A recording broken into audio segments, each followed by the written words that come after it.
Hello guys, welcome back to the channel. आज हम explain करेंगे मूवी मैड्रिड को, जो कि 1987 में रिलीज़ हुई थी। ये कहानी है एक ओल्ड एज आदमी की जो एक जवान लड़की के साथ एक बाथरूम में बंद हो जाता है।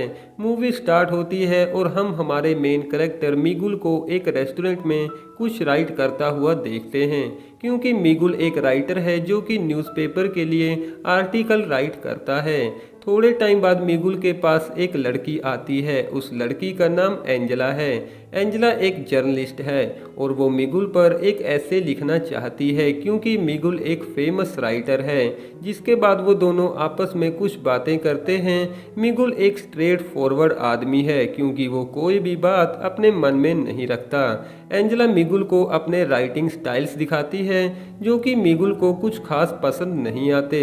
मिगुल एंजेला से कहता है कि तुम्हारा ऐसे काफ़ी ज़्यादा लॉन्ग है, तुम्हें इसे थोड़ा शॉर्ट करना चाहिए और तुम्हें एक यूनिक राइटिंग स्टाइल्स चूज़ करना होगा जो कि किसी की कॉपी ना हो। दरअसल एंजेला ने अपने कॉलेज में राइटिंग क्लासेस को स्किप कर दिया था। बातें करते समय मिगुल एंजेला को अपने पास बुला लेता है और वो एंजेला को पास में पड़े कोट में से चाबी निकालने के लिए बोलता है। मिगुल कहता है कि ये चाबी मेरे पेंटर दोस्त लुइस के घर की है, जो वेकेशन पर कुछ दिनों के लिए बाहर गया हुआ है। दरअसल मिगुल एंजेला को अपने साथ लुइस के घर लेकर जाना चाहता था।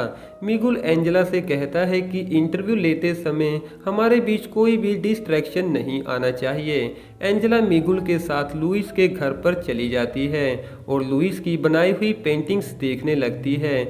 मिगुल एंजेला से कहता है कि मुझे पेंटिंग करना काफ़ी अच्छा लगता है, क्योंकि आप इसे फिजिकली महसूस कर सकते हैं। जिसके बाद मिगुल एंजेला के करीब आता है और उसे किस करता है। बाद में मिगुल कहता है कि मुझे किसिंग में कोई भी इंटरेस्ट नहीं है और एंजेला को अपने कपड़े उतारने के लिए बोलता है। मिगुल का कहना था कि एंजेला अपने ऐसे के लिए मेरा यूज़ करना चाहती है, जिसके बदले में मुझे भी कुछ मिलना चाहिए। लेकिन एंजेला इस बात को डिसएग्री करती है और वहां से चली जाती है। लेकिन थोड़े टाइम बाद एंजेला का भी माइंड चेंज होता है और वो वापस आ जाती है। जिसके बाद एंजेला अपने कपड़े उतार देती है। मिगुल एंजेला के करीब आता है और पेंटिंग कलर्स के साथ एंजेला की बॉडी पर ड्रॉ करने की कोशिश करता है। जिसके बाद एंजेला नहाने के लिए बाथरूम में चली जाती है और मिगुल भी उसके पीछे पीछे बाथरूम में चला जाता है और अंदर से दरवाजे को लॉक कर देता है। मिगुल एंजेला के साथ नहाने लगता है। जिसके बाद एंजेला कहती है कि मैं यहाँ से जा रही हूँ, क्योंकि ये सब करना मुझे अच्छा नहीं लगता। लेकिन एंजेला जैसे ही दरवाज़ा खोलने की कोशिश करती है तो दरवाज़ा नहीं खुलता, क्योंकि बाथरूम का दरवाज़ा ख़राब हो चुका था। जिसके बाद मिगुल भी दरवाज़ा खोलने की कोशिश करता है, लेकिन वो दरवाज़ा नहीं खुलता। एंजेला बाथरूम की खिड़की से बाहर मदद के लिए किसी को आवाज़ देने की कोशिश करती है, लेकिन मिगुल एंजेला को ऐसा करने से रोकता है, क्योंकि अगर किसी ने हम दोनों को साथ में यहाँ पर देख लिया तो हमारी काफ़ी ज़्यादा बदनामी होगी। मिगुल अपनी वाइफ और एंजेला अपने पेरेंट्स के बारे में सोचती है। जिसके बाद मिगुल भी खिड़की से आवाज़ देने की कोशिश करता है, लेकिन वहाँ पर कोई नहीं था। उसके बाद वो दोनों आपस में कुछ बातें करते हैं, जहाँ पर मिगुल एंजेला से पूछता है कि तुम्हारे फादर क्या काम करते हैं। एंजेला कहती है कि वो मिलिट्री में हैं और वो जैसे ही अपने फादर का नाम मिगुल को बताती है तो मिगुल एंजेला के फादर को पहले से ही जानता था और वो एंजेला की बड़ी सिस्टर को भी जानता था। मिगुल कहता है कि जब तुम्हारी बहन एक्टिंग सीख रही थी तो हम दोनों फ्रेंड्स हुआ करते थे और मैं उसे लाइक भी किया करता था, लेकिन उसने मुझे रिजेक्ट कर दिया। मिगुल एंजेला से कहता है कि तुम्हारे फादर और तुम्हारी सिस्टर की आपस में बिल्कुल भी नहीं बनती थी, वो दोनों बहुत ज़्यादा फाइट करते थे। एंजेला कहती है कि वो दोनों अभी भी वैसे ही हैं और मैंने अपनी बड़ी बहन से ही तुम्हारा फ़ोन नंबर लिया था।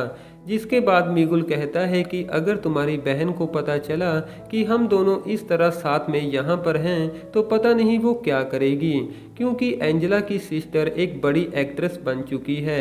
एंजेला कहती है कि मेरी बहन को लगता है कि तुम एक अच्छे राइटर नहीं हो और तुम्हारे बारे में लोग क्या सोचते हैं, क्या तुम्हें इससे कुछ फ़र्क पड़ता है। मिगुल कहता है कि क्या तुम अभी भी मेरा इंटरव्यू ले रही हो। मिगुल एंजेला के पास आने की कोशिश करता है, लेकिन एंजेला उससे दूर जाकर बैठ जाती है और एंजेला से कहता है कि अगर हमने यहाँ पर कुछ भी नहीं किया तो हमारी टेंशन और भी बढ़ती जाएगी। लेकिन मिगुल को बुरा लगता है क्योंकि जो वो सोच रहा था ऐसा कुछ नहीं हो सकता था, क्योंकि वो एक ओल्ड मैन है, तो ऐसे में कौन सी यंग लड़की उसके करीब आना चाहेगी। मिगुल कहता है कि अगर हमारे बीच यहाँ पर कुछ भी नहीं हुआ तो बाहर जाने के बाद लोगों को तो यही लगेगा कि हमारे बीच कुछ ना कुछ तो हुआ है। जिसके बाद एंजेला मिगुल के करीब आती है और उसके साथ इंटीमेट होती है। कुछ टाइम बाद एंजेला को भूख लगने लगती है। मिगुल कहता है कि मूवी में मुझे लोगों को कुछ ना कुछ खाते देख काफ़ी अच्छा लगता है। कुछ टाइम पहले मैंने एक एक्शन मूवी देखी थी जिसमें एक आदमी खाना खा रहा था और मिगुल को वो सीन काफ़ी रियल लगता है और राइटिंग भी इसी तरह से की जाती है। हमें जो भी समझ आता है वही लिखना चाहिए, क्योंकि जितना रियल आप लिखोगे उतना ही लोगों को आपका ऐसे पसंद आएगा। मिगुल के पॉइंट्स ऑफ व्यूज काफ़ी नेगेटिव थे और वो एंजेला से अच्छी तरह से बात भी नहीं कर रहा था, जहाँ पर एंजेला को लगता है कि जैसे मिगुल मुझे डांटने की कोशिश कर रहा है। यहाँ पर एंजेला मिगुल से गुस्सा हो जाती है और उससे कहती है कि अगर तुम्हारे पास एक्सपीरियंस है तो क्या तुम मुझे ऐसे ही डांटोगे। एंजेला का गुस्सा शांत होने के बाद मिगुल एंजेला को फिर से खिड़की के बाहर आवाज़ लगाने के लिए बोलता है, लेकिन अभी भी खिड़की के बाहर कोई नहीं था। जिसके बाद मिगुल एंजेला से कहता है कि क्या तुम एक मूवी देखना चाहोगी। एंजेला काफ़ी हैरान होती है कि हम यहाँ पर मूवी कैसे देख सकते हैं, लेकिन यहाँ पर मिगुल उसे एक स्टोरी सुनाने लगता है। मिगुल कहता है कि एक फैमिली थी जिसमें एक लड़का और उसके मॉम डैड थे। एक दिन अचानक से उस लड़के ने अपने बेड से उठना बंद कर दिया। हालांकि वो लड़का बिल्कुल ठीक ठाक था। उसके मॉम डैड उसे एक साइकोलॉजिस्ट के पास लेकर जाते हैं, लेकिन वो लड़का फिर भी बेड से उठने से मना कर देता है। कुछ दिनों बाद अपने मॉम डैड की नामौजूदगी में वो लड़का अपना घर छोड़कर चला जाता है। जैसे ही उस लड़के के मॉम डैड घर वापस आते हैं तो वो अपने बेटे को ढूंढने की कोशिश करते हैं। उसके कहीं पर भी ना मिलने पर उसकी माँ बिल्कुल भी परेशान नहीं थी, क्योंकि उन्हें अपाहिजों की तरह उसका बिस्तर पर पड़े रहना बिल्कुल भी पसंद नहीं था। और ऐसा ही कुछ आज हमारे बीच हुआ है, जिससे हमें गिल्टी फील तो होगा, लेकिन हमें इस पर अफसोस करना नहीं चाहिए। तभी बाहर से मिगुल को किसी की आवाज़ सुनाई देती है। मिगुल खिड़की से उस आदमी को अपने दोस्त लुइस को फ़ोन करने के लिए बोलता है।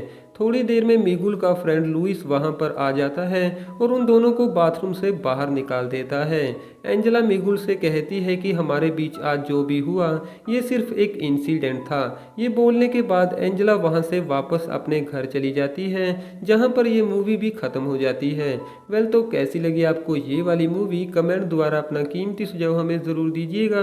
और अभी तक वीडियो को लाइक ना किया हो तो वीडियो को एक लाइक ज़रूर कर दें। और ऐसी ही इंटरेस्टिंग मूवीज़ के हिंदी में अपडेट्स पाने के लिए आप हमारे चैनल को भी ज़रूर से सब्सक्राइब करें।